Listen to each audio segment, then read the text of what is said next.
Hello, I'm Francesca Milton, a director at Montresor Legal. I'm joined today by Steve McCann. Steve has been working in the legal sector for nearly 20 years.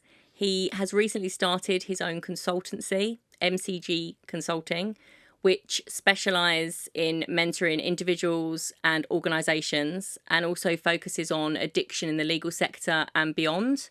And that's what we're going to be talking about today.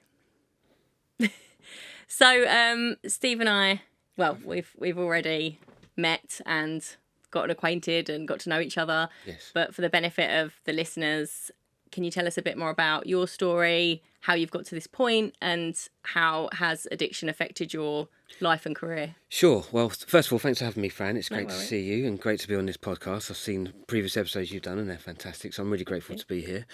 So, as you said in the introduction, I've created my own consultancy, MCG Consulting, and we do a lot of mentoring work of individuals, organisations and so on. But I think the reason that we're having this conversation is because you've noticed the work that I've been doing in addiction and in the legal industry.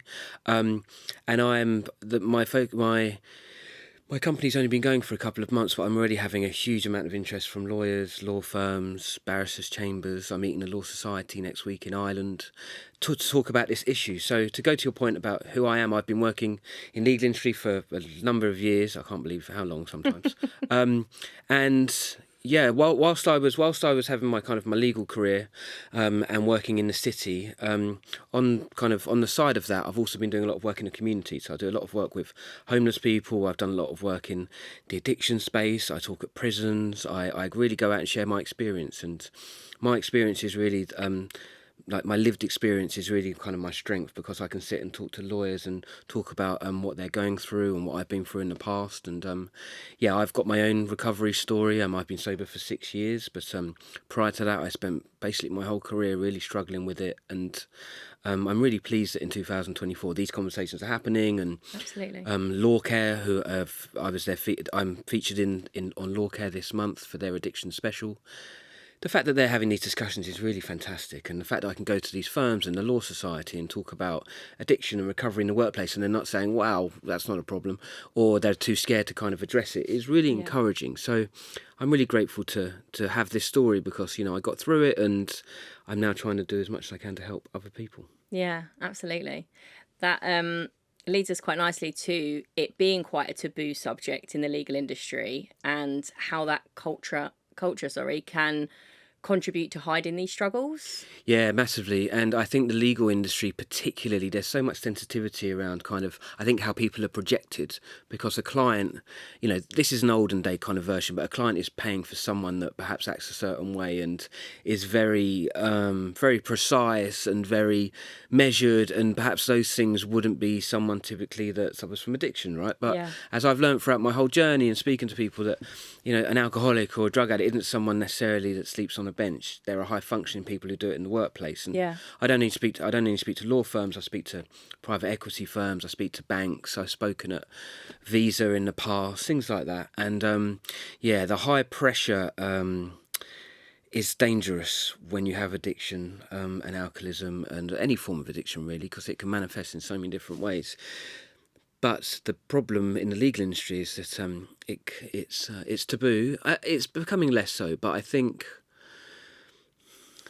you have to put your hand up and say you've got a problem is a big deal. And a lot of people, even now when I'm doing, and I do talks at law firms, webinars and so on, a lot of them, at the beginning, they say, how are you going to make people feel comfortable? How do you invite people to this? You can't just say, hey, alcoholics, Friday, we're meeting at 3, be there. Like, that doesn't work. And people just would never attend something that was worded like that. I help the clients with all my clients with all of the wording around that and the communications, because it's really sensitive. Yeah. But then equally, I've worked in magic circle firms where the pressure's been such that it can be hidden because you're doing well at work. Or, and being a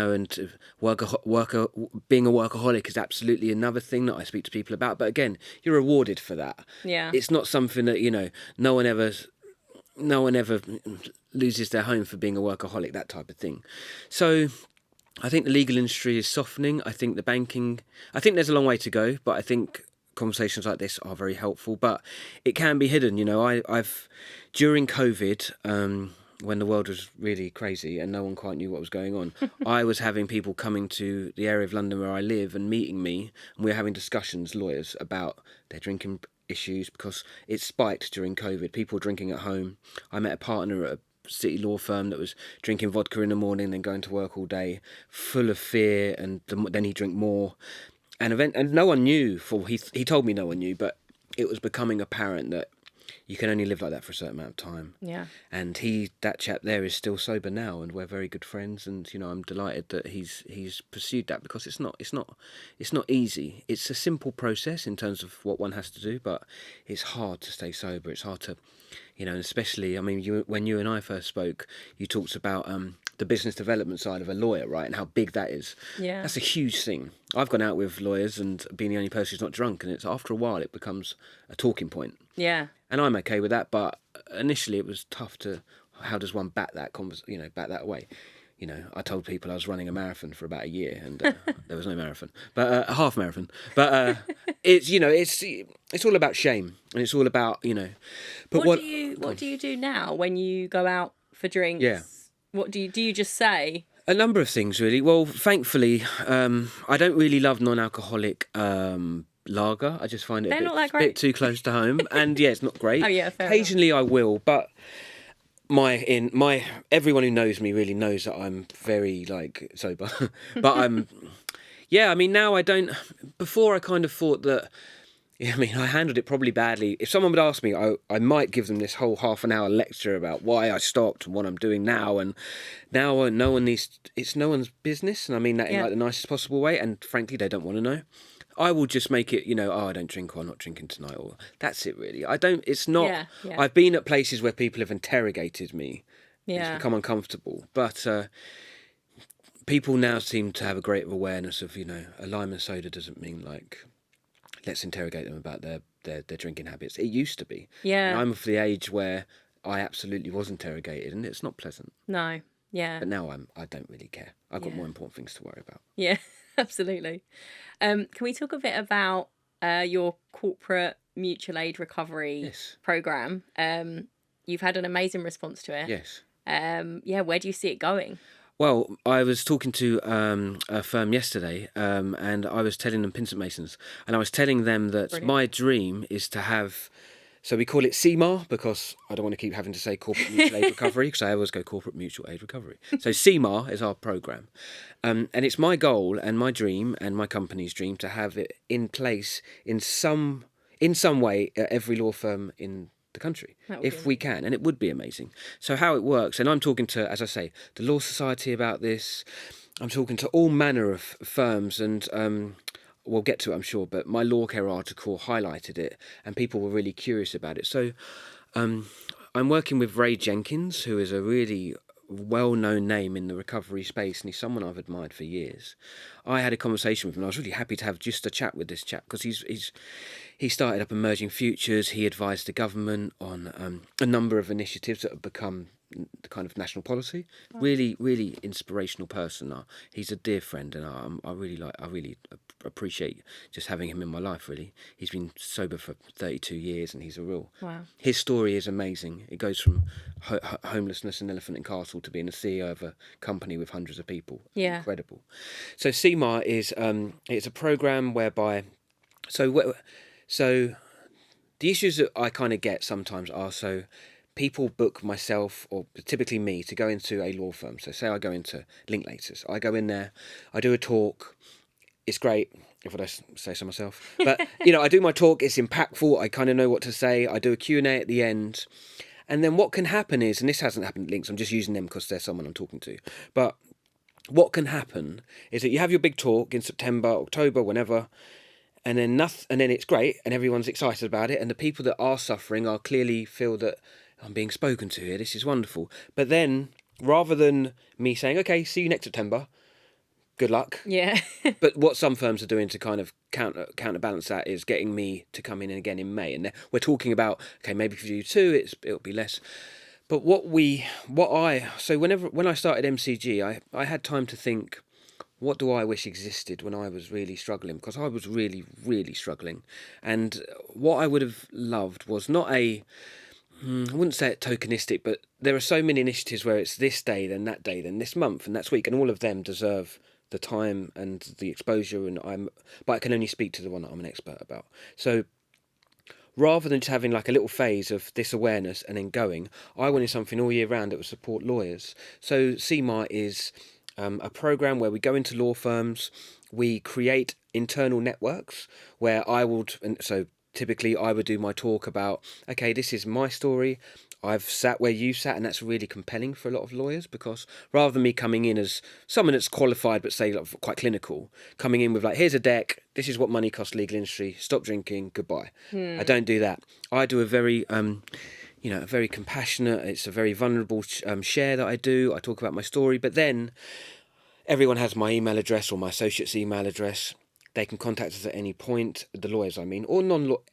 And this is the thing, it's not just lawyers, non-lawyers within law firms, anyone really, because it's not just the lawyers within law firms that feel the pressure. Absolutely. It's not the ones who, there's so much pressure everywhere. So we have this structure where we meet internally, we share our stories, if you like, we talk, but really it's about the connection. And we say in recovery that connection is the opposite of addiction, not recovery, connection. And it really is. So people can meet, they can see who, it's not about seeing, oh, wow, that's the head of that group and that's a really senior person. It's not about that. We have a really flat structure where we come in, we share our stories. It's me kind of facilitating it. And then throughout the year, we build on that. We keep meeting, but it's all about stigma busting. And it's not about like, okay, everyone, last Friday of the month, we'll meet in secret and I'll black out all the names so no one knows who's in the meetings, because we don't want anyone to know what you're doing. It's not that. It's very visible recovery. And then my dream is that in time, we will then have our own kind of, track record and case studies. And this is Emily, who, obviously it's all about them being free to share, but many people want to talk about their sobriety because they're proud of it. Yeah. It's like Emily came to CMAR in January. It's now December.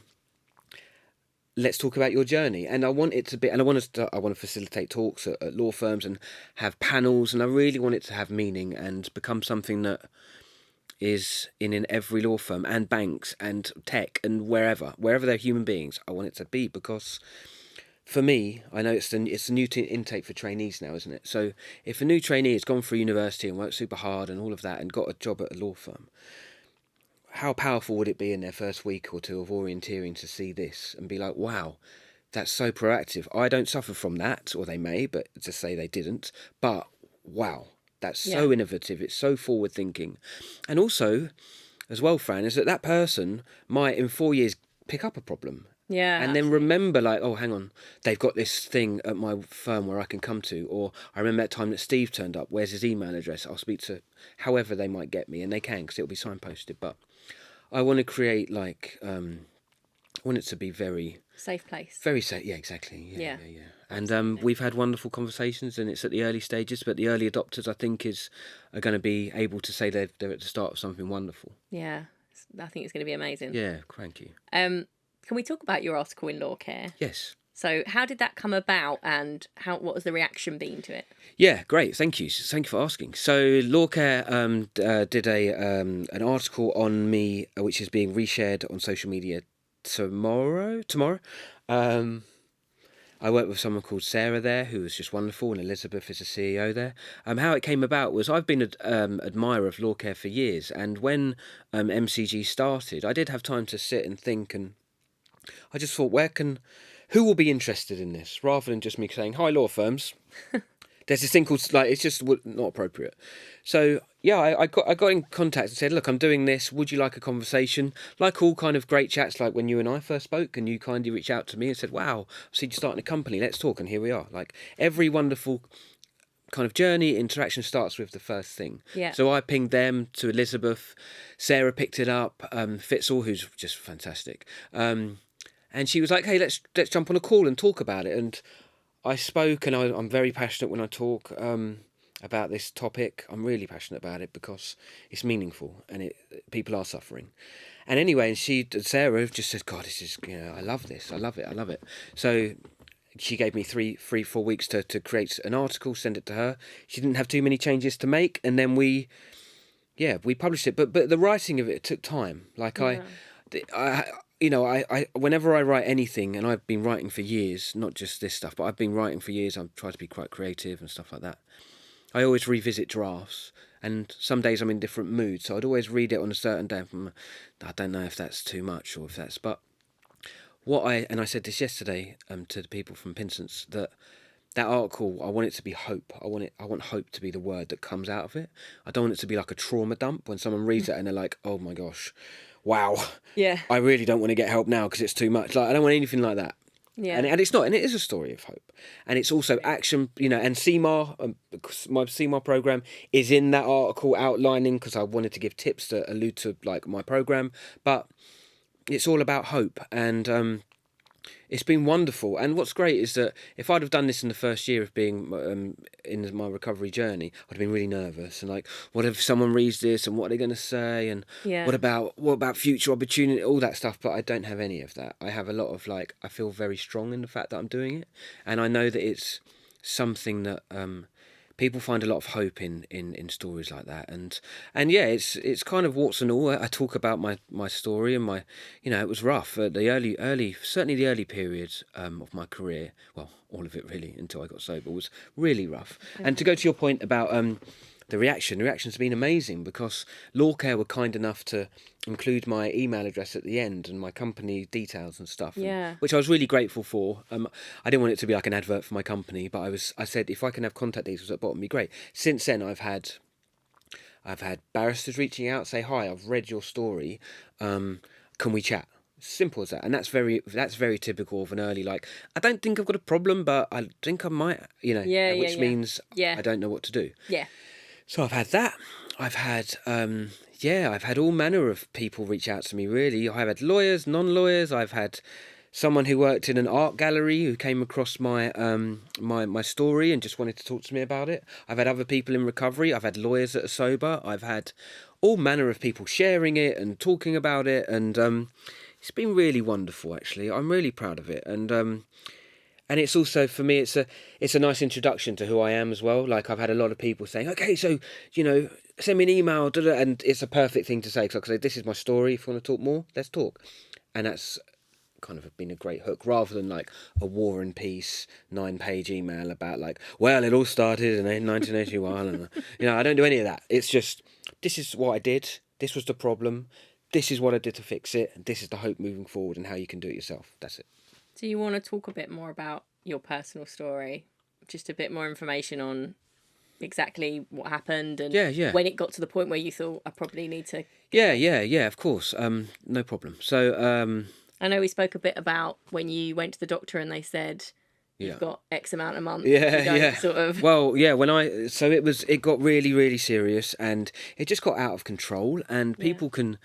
It's hard to explain unless you've kind of had it, really. But by the end, I was drinking daily and in inappropriate places and times. And I just felt I was just sick and tired of being sick and tired. And I was always really erratic, and I was always late for stuff. But not just that, I was drinking in the mornings. And it was horrendous. And it's like when I was very young, you can kind of hide in plain sight, and I would go and watch football and everyone was doing it and it was all right. And I kind of knew early that I seem to I don't really react like this to normal people, because I couldn't stop. But again, when you're in the environment of other young people, it's kind of okay. University was like cranking it right up, because you just don't know what you're doing. Like, you're so young, and everyone's going a bit crazy at uni, and it's like, wow. Yeah. And then then I just had a series of kind of quite disastrous moments throughout the city. And the thing is with the cities, and you'll know, like, my heroes were like 30-year-old men at my firm that were more senior to me, and I'm really young. And I'm looking at them thinking, this is how one acts, and this is how I remember between law school and uni, I went to work for a national newspaper, and as a year between university and starting my law school at the College of Law. And everyone was, late 20s. And I remember a guy took me to one side and said, your only goal here is to like basically drink as much as you can, go out of clients all the time. Here's a card, go for it. Blimey. And it was blimey indeed. I was like, wow, that's amazing. And for a while it was fun. Yeah. But then, and I'm sure they've got their own kind of issues, and it's not for me to judge them, but it was so extreme, and the drinks trolleys and all of that, and like the booze, and we used to have this game where we would go to lunch and see who could drink as much in 1 hour, and my friend had 4 bottles of red wine once, anyway, and that was the least of it. But that type of environment, and then the legal world, and yeah, I'd attracted other issues as well. I was incredibly anxious, and I needed to drink to kind of be a bit calmer. And then my work suffered, and I would always kind of be quite good at jobs initially, and that's all fine. But over time, I'd either, just I'd have to miss work, or it wasn't because I wanted to, it's because I just found it quite an unbearable amount of. It becomes unmanageable. Yeah. And it really became unmanageable for me, and people react to stress in different ways. And when you are very busy and out all the time and drinking late in a city and, getting the last train home from Moorgate, you can feel that you're just in a busy career. You know what I mean? I can be like, well, I'm in the city and everyone's out till 3 a.m. on a Tuesday. And after a while, it's like, well, this has been going on for decades. Yeah. And then how it kind of came to a head was it just became absolutely unbearable, and I really, my relationships with people around me were suffering. I wasn't being present for friends and family, and I wasn't doing the things that I thought.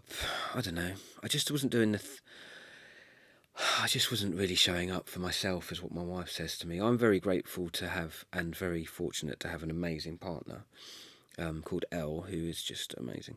She's a yoga practitioner, but she's also she's very in tune with, spirituality and acting, just things that help you. Yeah, absolutely. And when I first met her, which was 6 years ago, so I was 6 months, I was still not sober, and then I got sober 6 months into our relationship.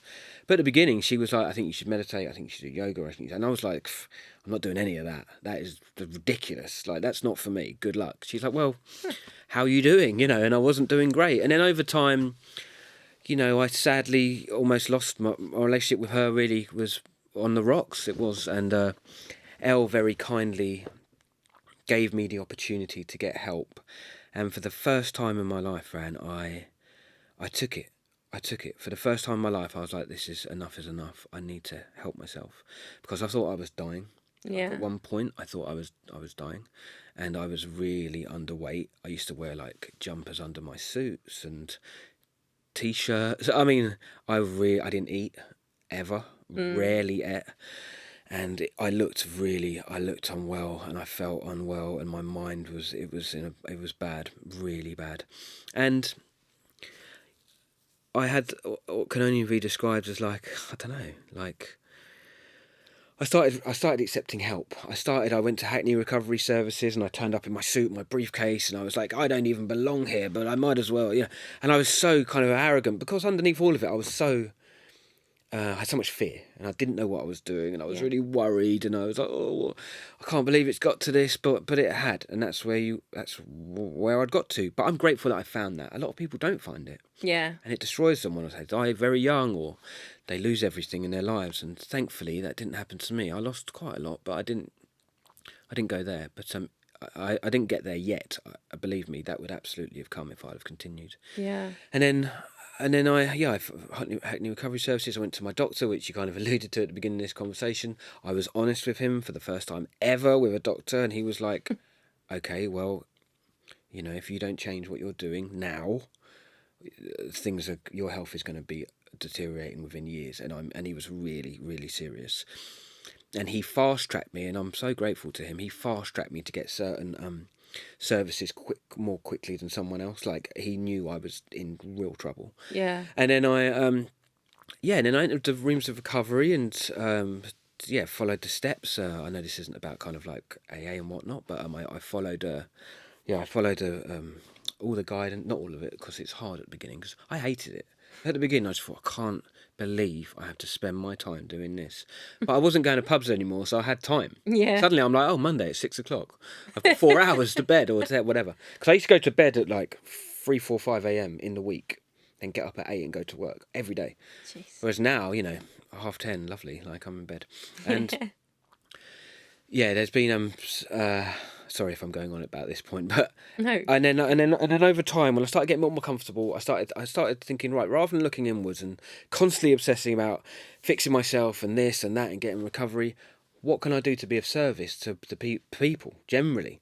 And that's really when I call it like the second phase of my life. Like when my friends talk to me, you know, some of them, I've had friends have tears in their eyes talking about like the difference in me. At my wedding, a mate turned up, he'd not seen me since uni, and he had tears in his eyes when he saw me. He didn't recognise me. Wow. Didn't recognise me. And yeah, that was a nice moment. But so I started working with homeless people at the weekends down at Charing Cross, because I wanted to. And do you know what? Back in the day, I would have gone there once and then put it on Facebook and be like, everyone, I've just worked at shelter at Christmas. I'm basically a saint. See you later. See you next year. But here, I made it a rule that I would just kind of do it for myself. I mean, in terms of like, I wouldn't Publicise it. Yeah. So I did a lot of that, which I loved. And I would go there freezing on a Charing Cross, like talking to homeless people and trying to engage with them. And, you know, and I tell you, I would leave that after 3 hours just loving it. And I had a feeling of like, I've never felt a feeling of like pure connection with someone where I'm not getting anything from it. And I mean that in a material sense. I actually am getting something from it because the connection side of it is mind-blowing. Then over years, I did my food bank and my little typewriter that I send little letters to and all that, which you've seen. Yeah, it's a classic. And then I joined a mentoring charity for young people, which I'm now the deputy chair of the board of trustees for, and I'm also the chair of another internal group they have for network development. I love mentoring young people. I run the Arsenal Food Bank. I do a lot of work in the community, and it's saved my life, and it's given me a life, and it's just like. So if you're really struggling, that's the big struggle is hard. Then it's getting sober, and that's a thing.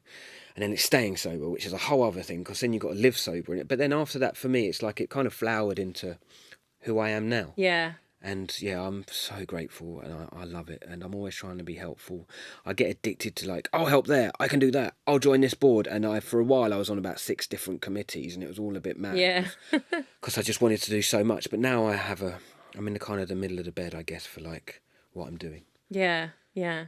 What challenges do you think that lawyers face when they're reaching out, seeking help for addiction? Yeah, that's a great question. I suppose it is the question that I get asked. One of the most common questions. What challenges do they face? Yeah, I think they face the fact that they don't know who to go to. Yeah. Because the reality is, if they went internally to HR, you know, not that HR people would do this, I'm sure, but people are scared of like who will tell what. Yeah. Will it become apparent? People are so fearful of their position, their work, etc., that they would rather destroy their lives than put their hand out for help. Yeah. That's just human nature. Yeah. But so many people like, you know, I've got there's someone I know that is really struggling with an issue, but he keeps saying, it's not that bad yet, I haven't lost everything yet. And I'm like, you don't have to wait to the yet though. Let's stop now. And that's a hard thing to hear because I've been, and I can talk of personal experience, I've said to someone, no, I'm not ready yet. If it gets worse, I'll come to you. It's like, well, why don't I just stop now? Yeah. But that's a conversation. So what changes do they have? Knowing where to go, knowing what to say, how honest to be. And really, that's where I come in. I want to be the visible, like, hey, you know, I'm non-judgmental because I've seen it all, and I've done, you know, I've been in positions where I've seen a lot of behaviour where I understand what's addiction and what comes from, you know, I mean, it's so complex, like it's so complex. Absolutely. And I learned from it from years. And I don't pretend to be anyone that's like, well, let's dig through your childhood trauma and work this out. Let's work that out. I don't do that. I give them the tools to help themselves. I then signpost referral pathways of like, I would suggest you go here. I would read this if I were you. I don't ever try and give them any kind of like clinical help because I'm not qualified to do that.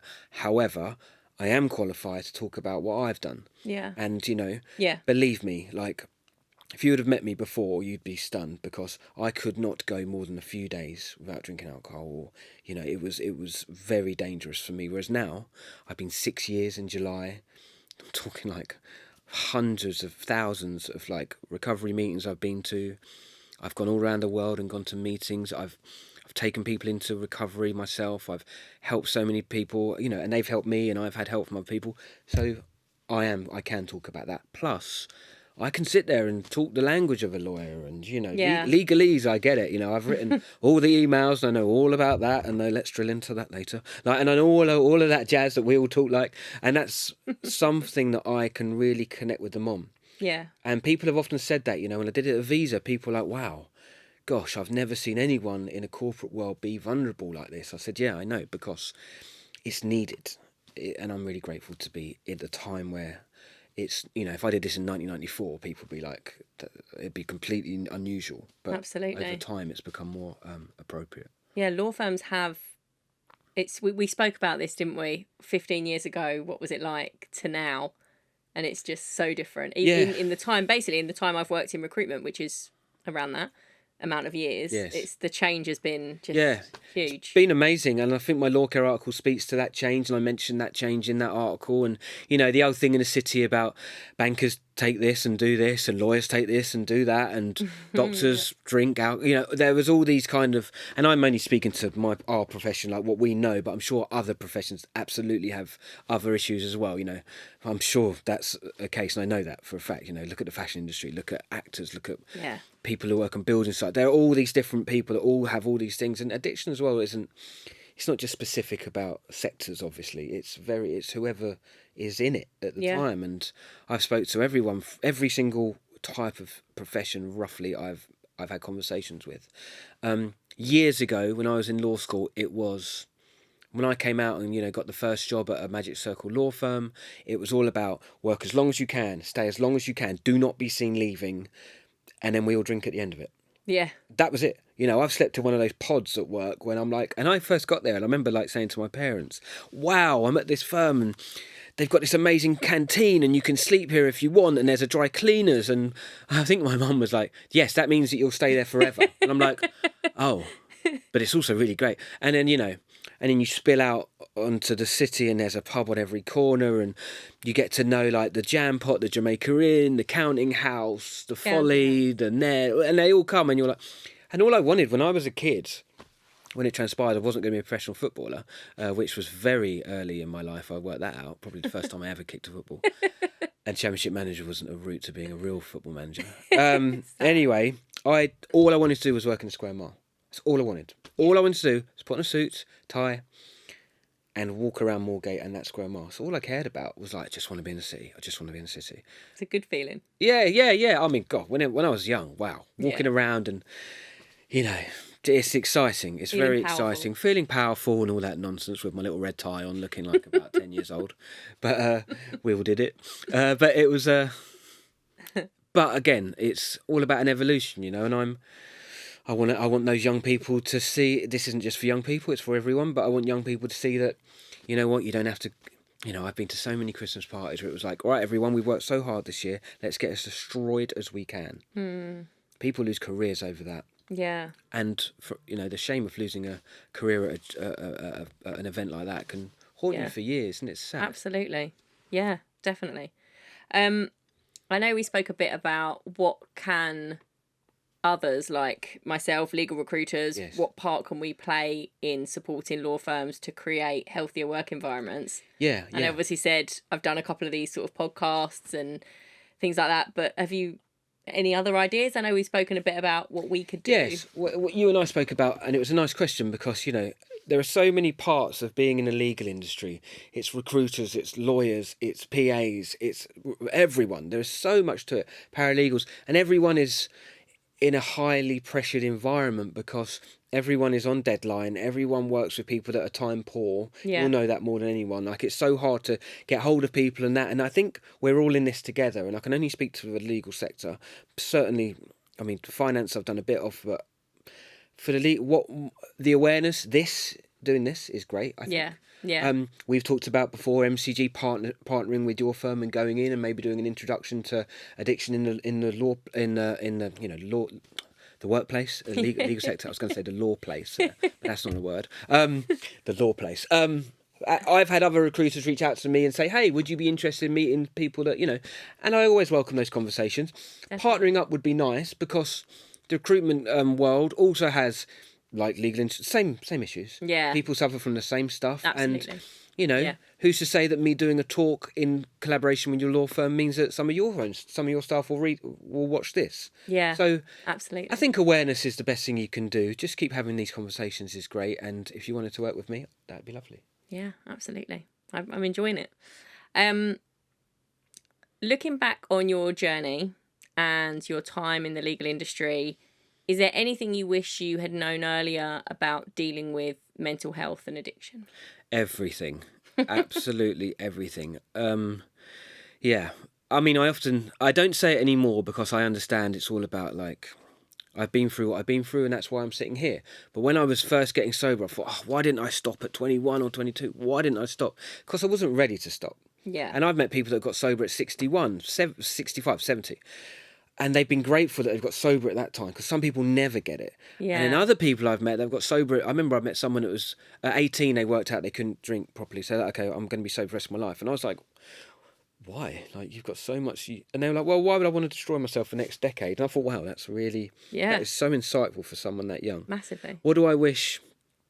Well, I'm happy that I'm sitting here today and I've been through what I've been through. And I wouldn't change it because it's given me this, I think, a profound gratitude for where I am. I think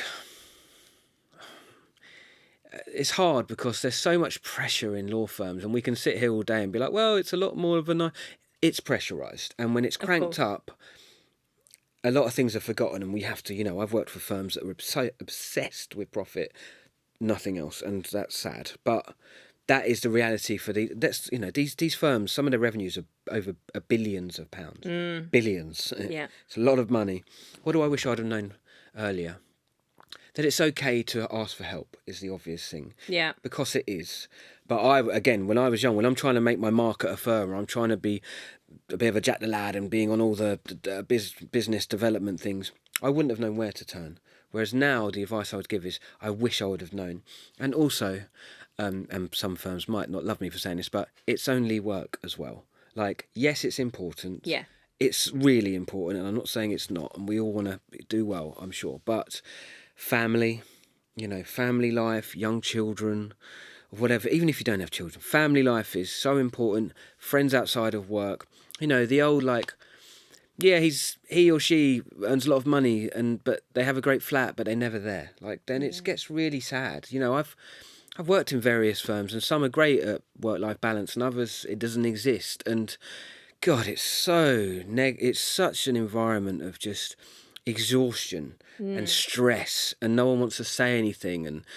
And thankfully, those firms, I hope, are changing their ways. I'm sure some won't for a long time yet, but I'm really trying to soften that, because if you have a happier workforce who are engaged, who feel supported, who have our mentoring program, who have any kind of support, they will perform better. Absolutely. When I feel happy about stuff and I'm better at my job. Yeah. But when you're racked with stress, be it micromanagement, toxic environment, feeling that there's no psychological safety net at work, all of these things contribute to you not being the skilled person you are and why you got that job, to just someone that's constantly worried. Yeah. And that then breeds the secret drinking, the secret drug taking.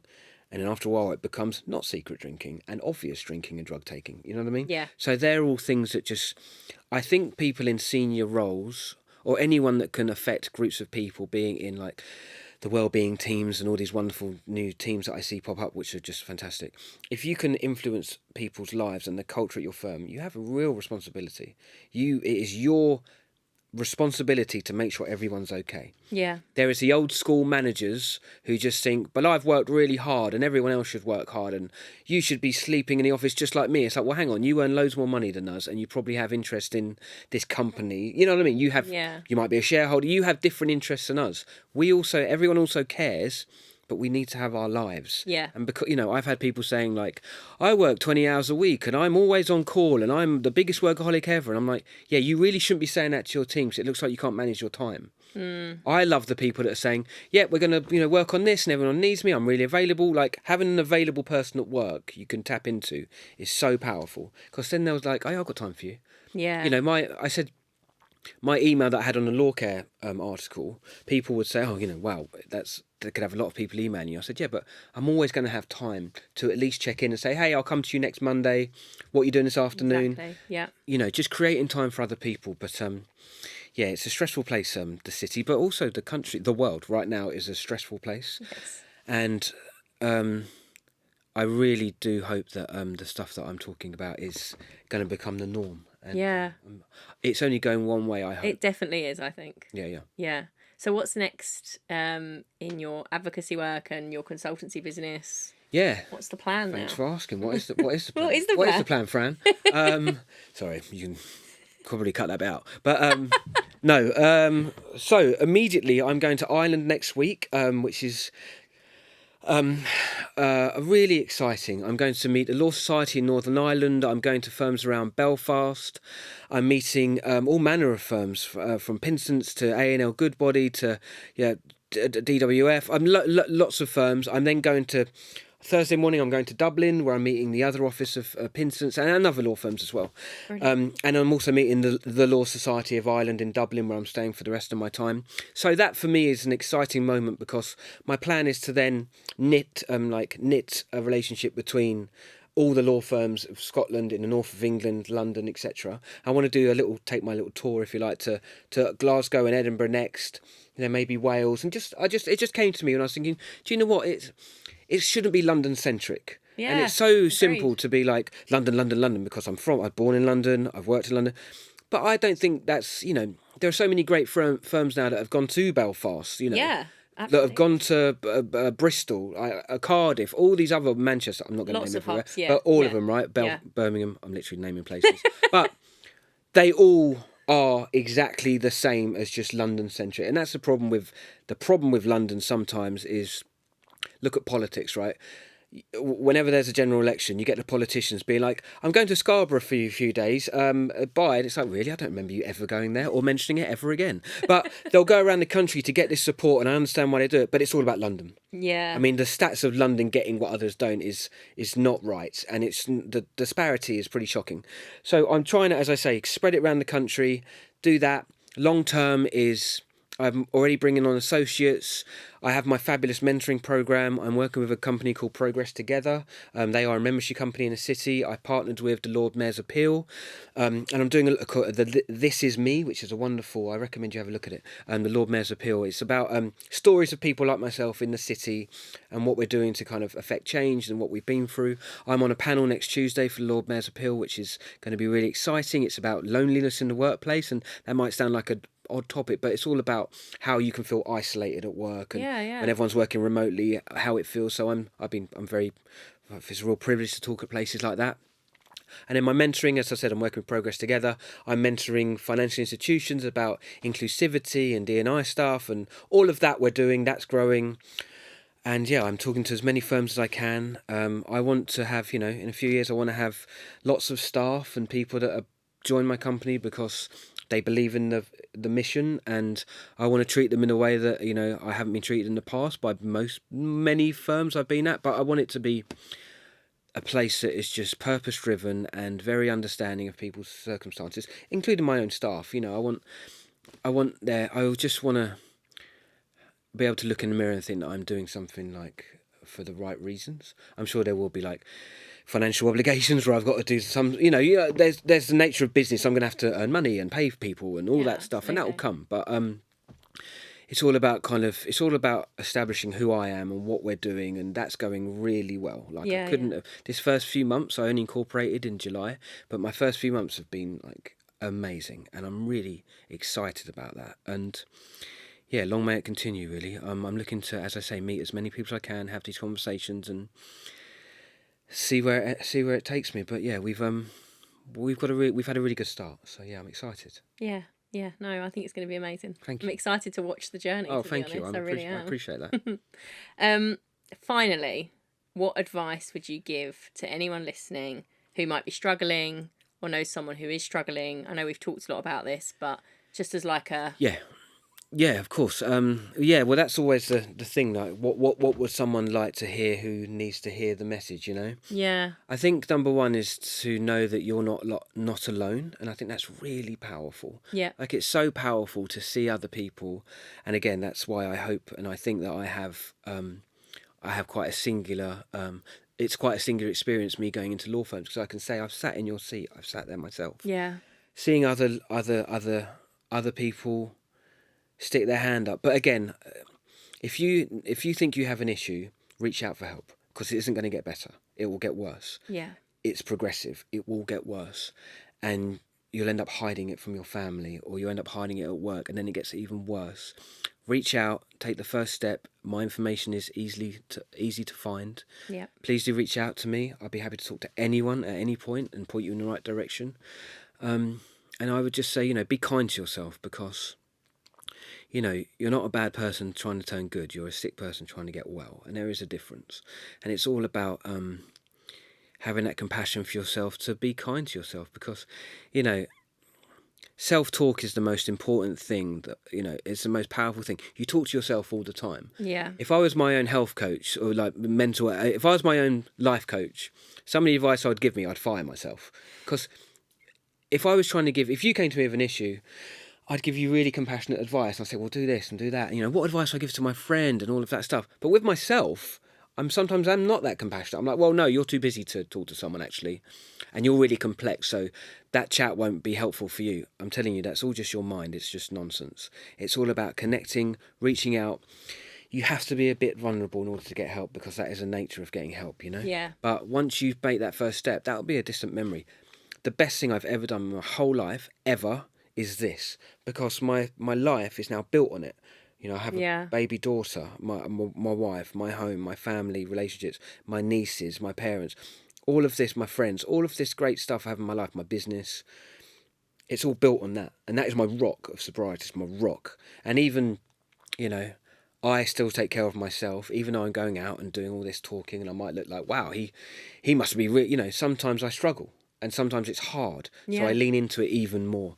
Even me, even the person that's done it for a long time, there are people that I know that have done it for 25 years, and they'll still lean into their program because they understand that, you're not gonna stay well because of the work you did yesterday. The stuff you do today is going to dictate that, and little things as well. Like, so just finally, when I used to work, it was fight or flight. It was get up, rush to the office, no breakfast, coffee, ba ba ba ba ba, end of the day, drink. Like that roughly was my life for thousands of days.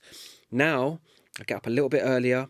I swim if I can. I go to gym if I can. These are all if I can. I don't always do it. Sometimes I'm like, nope, not today.